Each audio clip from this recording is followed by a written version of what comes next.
Halo semuanya, jadi di episode kali ini saya akan mencoba menjelaskan bagaimana sih sebuah pabrik itu menentukan masa kadaluarsa dari obat. Ada yang nentuin 2 tahun, ada yang 3 tahun, 4 tahun, 5 tahun, dan itu dasarnya apa sih? Jadi dasar dari penentuan masa kadaluarsa itu adalah uji stabilitas atau studi stabilitas, di mana uji stabilitas itu ada 2 macam. Yang pertama, uji stabilitas dipercepat atau accelerated. Yang kedua sebutannya adalah uji stabilitas real time atau waktu nyata. Dua uji ini diperlukan dalam pabrik ketika mendaftarkan produknya ke Badan POM. Jadi misalnya ini saya punya pabrik, kemudian saya punya produk A. Saya ingin memasarkan produk A di Indonesia. Nah, saya harus mendaftarkan produk A ini sebelum bisa dipasarkan, biar bisa legal, biar bisa punya nomor NIE, nomor izin edar dari Badan POM. Nah, ketika saya mendaftarkan pertama kali, maka saya harus punya uji stabilitas dipercepat. Uji stabilitas dipercepat ini karena sebutannya juga dipercepat, jadi dia waktunya lebih singkat daripada uji yang real time. Oleh karena itu, saya harus punya ini dulu sebagai syarat pendaftaran ke Badan POM. Uji stabilitas dipercepat ini merupakan uji di mana obatnya ini ditaruh di sebuah ruangan yang suhunya 40 dan RH-nya 75. Harus sekian terus, nggak boleh berubah-ubah. Nah, biasanya kita pakai chamber atau semacam bentuknya kayak oven di mana disetting suhu 40, RH 75 dan dibiarkan aja. Uji ini dilakukan selama 6 bulan dan disampling ketika bulan ke-0, bulan ke-1, bulan ke-2, bulan ke-3, bulan ke-6. Jadi obatnya ditaruh aja tuh di dalam chamber selama 6 bulan.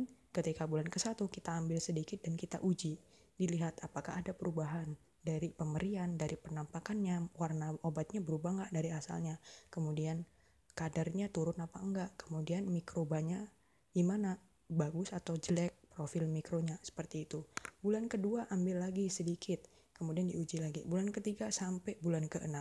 Kalau misalnya uji dipercepat dari bulan 0 sampai bulan ke-6 hasilnya adalah bagus, maka obat itu akan mendapatkan masa kadaluarsa langsung 2 tahun dari Badan POM. Jadi ini semacam ketentuan gitu ya.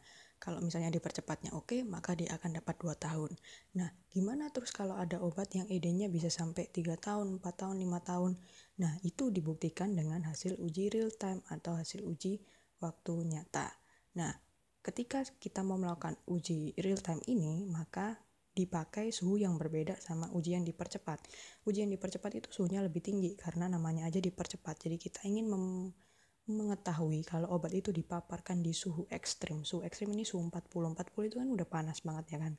Apakah yang terjadi? Nah, kalau suhu ekstrim aja bisa bertahan, makanya tadi 2 tahun langsung diberikan.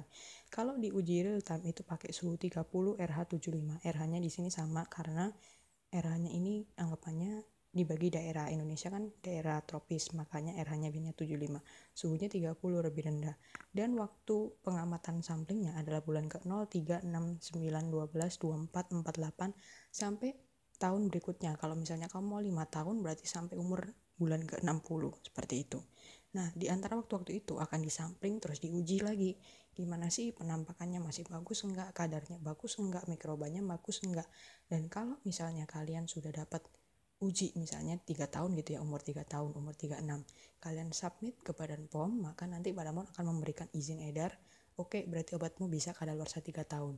Kalau kalian lanjutin lagi studinya setelah 3 tahun sampai 4 tahun, oke, bagus hasilnya, maka kalian laporin lagi ke Badan POM, nanti bisa dapat izin edar masa kadaluarsa 4 tahun. Dan gitu seterusnya. Jadi begitulah sistem penentuan masa izin edar dan masa kadaluarsa obat. Dilakukan uji stabilitas, kemudian harus diverifikasi oleh Badan POM, barulah terbit izinnya, seperti itu.